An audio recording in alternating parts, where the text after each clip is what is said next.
En 1912, Bobby Dunbar disparaît à l'âge de 4 ans en Louisiane aux États-Unis.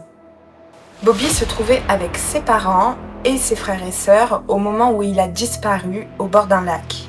Bienvenue pour un nouvel épisode Silence, on cherche.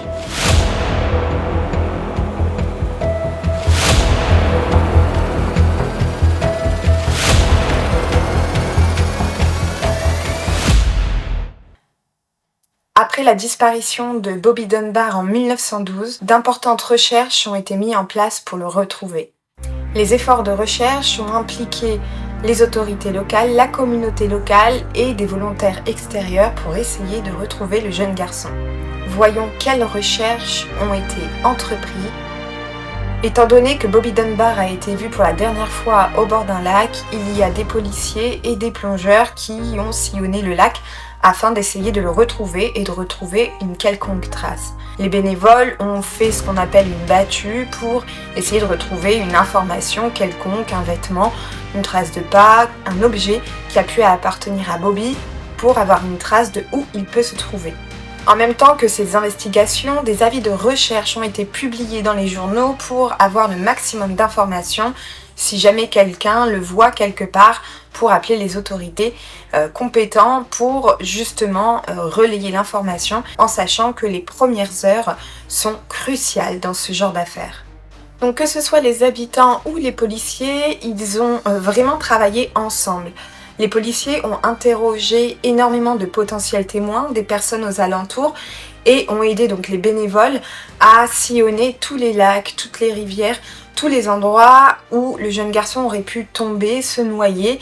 Aucune piste a été laissée de côté et dans cette affaire, comme le petit garçon n'a que 4 ans, évidemment, l'hypothèse de la fugue est pas possible et ça, c'est plutôt bien. Pour une fois, la fugue n'est pas une possibilité.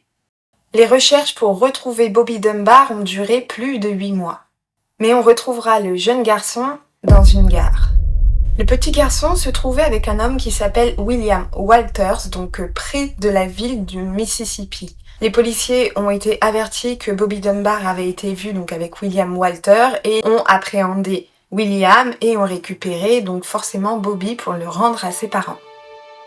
Le petit garçon donc a été présenté à sa mère et pour elle c'était un soulagement de retrouver son fils. Donc le garçon est reparti avec ses parents en Louisiane. La famille Dunbar a été submergée donc par les médias et le public qui étaient tous fascinés par cette histoire de disparition et de retrouvailles miraculeuses.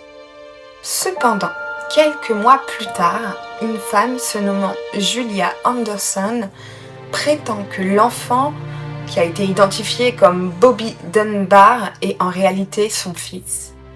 Et d'après Julia, le jeune garçon s'appelle Bruce Anderson. Elle explique qu'elle a été séparée de son fils après une visite avec son ex-mari. Son ex-mari est William Walter. Donc les Anderson, après avoir vu les articles de retrouvailles de la famille Dunbar, est persuadée et est sûre que le jeune Bobby est en fait leur fils Bruce. Ce qui étaye vraiment les propos de Julia, c'est que dans plusieurs articles, il y a des informations contradictoires. Dans certains articles, on peut lire que le jeune Bobby a sauté immédiatement dans les bras de sa mère en l'appelant mère et a sauté également dans les bras de son petit frère Alonzo, avec qui il était très proche. D'autres journalistes ont également assisté à ces fameuses retrouvailles et eux disent que le petit Bobby, donc qui peut être également Bruce, n'a pas du tout reconnu sa mère. Lorsqu'elle s'est approchée de lui pour le prendre dans ses bras, il s'est mis à pleurer et ne voulait pas aller vers eux. En contradiction avec ce que les premiers articles ont dit, en fait, Bobby n'aurait pas reconnu son frère Alonzo, pourtant avec qui il était très proche et ils avaient une relation très fusionnelle.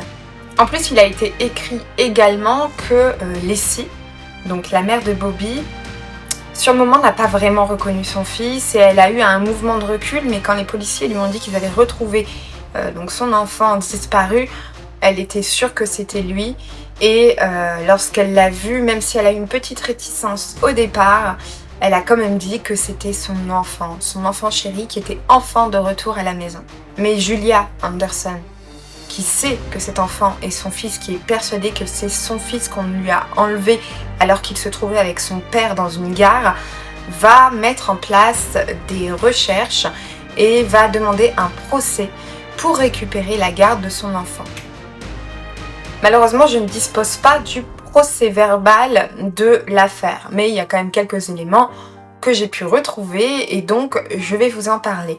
Dans un premier temps, les deux parties ont créé leur défense. Leur défense étant, forcément, comme l'ADN n'existe pas et qu'il n'y a aucun moyen médico-légal de prouver que leur fils est vraiment leur fils.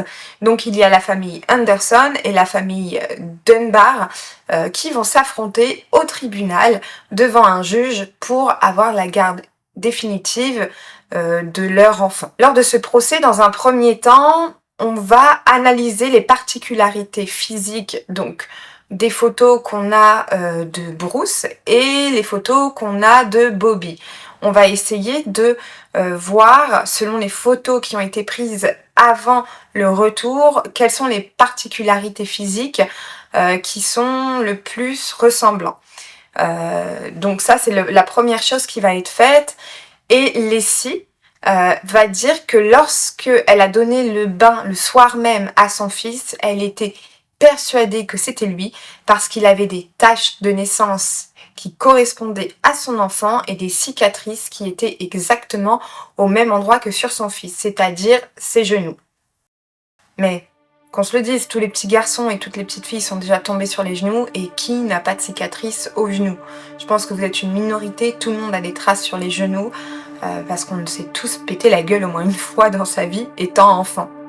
Donc les similitudes physiques, en fait, assez bizarrement, ressemblaient autant à Bobby que à Bruce. Il y avait vraiment des similarités entre les photos de Bobby avant sa disparition et de Bruce avant sa disparition. Donc c'est assez compliqué pour le juge justement d'avoir un recul nécessaire parce que jusque-là, ils ont tous les deux autant d'arguments pour prouver que c'est leur enfant.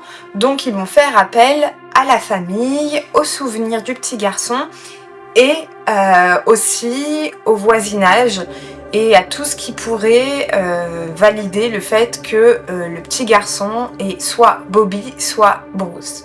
Julia Anderson a demandé à plusieurs personnes de sa famille, de son entourage, de venir et de témoigner. Et tous les témoignages concordent avec ce que le petit garçon disait. Mais il y a aussi la famille Dunbar qui a fait venir des personnes et ça correspond aussi à ce que le petit a dit. Mais n'oublions pas que cet enfant n'a que 4 ans. Les souvenirs d'un enfant de 4 ans sont assez manipulables, assez modulables. À cet âge-là, on n'a pas énormément de souvenirs du passé. C'est à partir de 3 ans que de réels souvenirs sont créés par les enfants.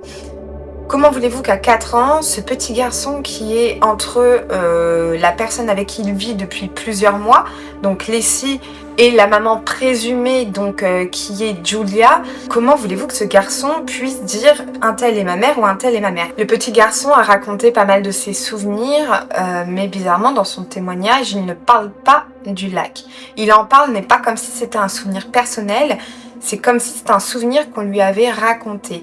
Et il n'y a pas beaucoup de souvenirs anciens concernant son petit frère avec qui il était très proche. Donc c'est assez déroutant, mais en même temps, il décrit pas non plus sa maison dans laquelle il a grandi comme celle de Julia. Mais étant donné que ses parents ont divorcé, dans sa petite tête d'enfant, il avait peut-être simplement mélangé plusieurs endroits. Ça veut dire qu'il avait son père d'un côté chez qui il allait, sa mère chez qui il allait et son autre famille. Il résidait depuis plusieurs mois donc, dans la famille Dunbar et dans son passé, si c'était vraiment Bruce, il avait des parents séparés, donc il passait d'une maison à l'autre entre son père William et sa mère Julia. Donc c'est possible que dans sa tête, tout se soit mélangé. 3 maisons différentes en un laps de temps très court. Comment vous voulez qu'un petit garçon de 4 ans puisse avoir les idées claires? Mais finalement, en 1914, le juge Benjamin Pavie donnera son verdict. Sa décision est en faveur des Dunbar, le petit garçon et Bobby Dunbar. Julia Anderson a été contrainte de renoncer à ses droits parentaux et Bobby Dunbar est retourné vivre en Louisiane. L'affaire aurait pu s'arrêter là. Plusieurs décennies plus tard, en 2004, la petite fille de Bobby Dunbar, ayant entendu toute son enfance l'histoire de son grand-père qui avait disparu et qui avait été retrouvé, l'a toujours travaillé. Margaret Dunbar Cartwright va faire des recherches sur la disparition de son grand-père et sur ce qui s'est passé. Toute sa vie, elle a entendu que son grand-père avait été kidnappé quand il avait 4 ans et qu'il a été retrouvé 8 mois plus tard. Quand Margaret a commencé à se renseigner sur l'histoire de son grand-père, elle a lu plusieurs articles et donc est tombée sur le procès qu'il y a eu lieu entre la famille Dunbar et la famille Anderson. Margaret a parlé de ses doutes à ses frères et sœurs et les descendants de Bobby Dunbar. Sauf que tout le monde était très heureux d'être les descendants des Dunbar et ne voulait pas se plonger dans l'affaire, même s'il y avait une suspicion d'erreur judiciaire, d'erreur de jugement. La famille Dunbar a demandé à Margaret d'abandonner son enquête. Mais elle ne l'a pas fait. Elle a continué ses recherches. Elle a tout d'abord interrogé les enfants de Julia, puis elle a lu attentivement toutes les notes et les preuves présentées par l'avocat de la défense de Walter Anderson pour son procès et son appel pour enlèvement. Des journalistes de l'Associated Press se sont intéressés à cette histoire et ils ont réussi à prendre rendez-vous et à contacter Bob Dunbar Jr., l'un des fils de Bobby, qui a accepté de faire un test ADN. Les enfants de Julia Anderson qu'elle a eus et les enfants de Bobby Dunbar ont fait des tests ADN et Bobby Dunbar n'était pas Bobby Dunbar, mais était bien Bruce Anderson.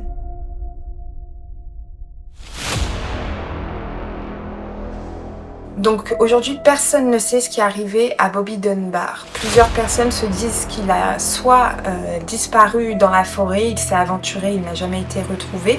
Il a peut-être été kidnappé par quelqu'un ou est mort noyé dans le lac. Et bien que ces découvertes ont donné raison à la famille Anderson et Walters, Margaret a déchiré sa propre famille.